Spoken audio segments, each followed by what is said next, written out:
making the argument of read your user agreements, which obviously you have not. Across the line, and you're not going to be able to sell those guys. If I get elected, now if I don't get elected, it's going to be a bloodbath for the whole. That's going to be the least of it. It's going to be a bloodbath for the country. That'll be the least of it.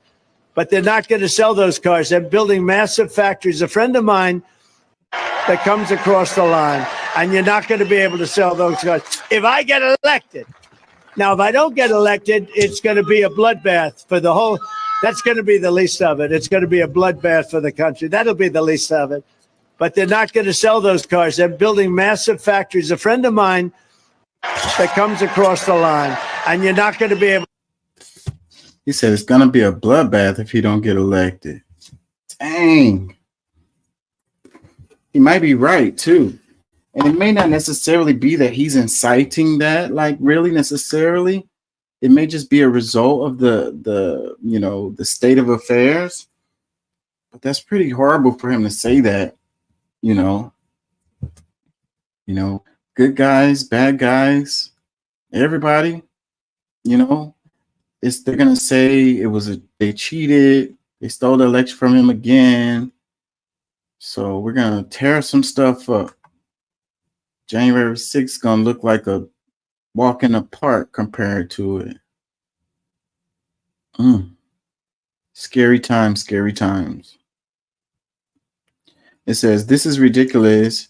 Why do they not take his threat seriously? This country is a joke. It says, I never cheered harder for heart disease in my life. Well, that's mean. It says, after January 6th, how is this not considered a legitimate threat? He can't control what people do, really, At the end of the day, whatever those people do is on them, But he is sowing the seeds, throwing it out there.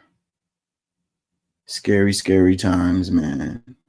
I think the education should be the key, and people just need to look at stuff in reality. If the people went out and they voted, and whoever won, they won, and leave it the hell alone. Leave it at that.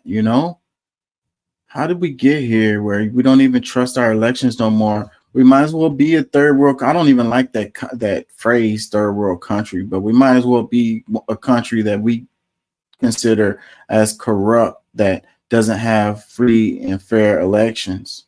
If that's how you feel the United States are, then you need to be honest about that. And if that's how you feel, then we should be doing something about making the elections more free and fair, right?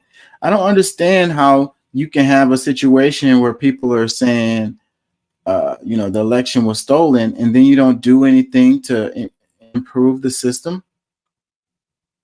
That should have been the focus. It's just like after COVID, and COVID showed the gaps in our healthcare system.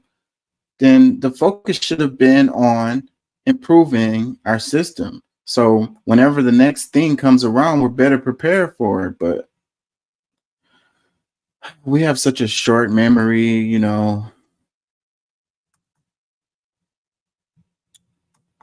It's because the narrative, the media controls the narrative, and whatever they want us to focus on, that's what we focus on. Cool. Let's look at this.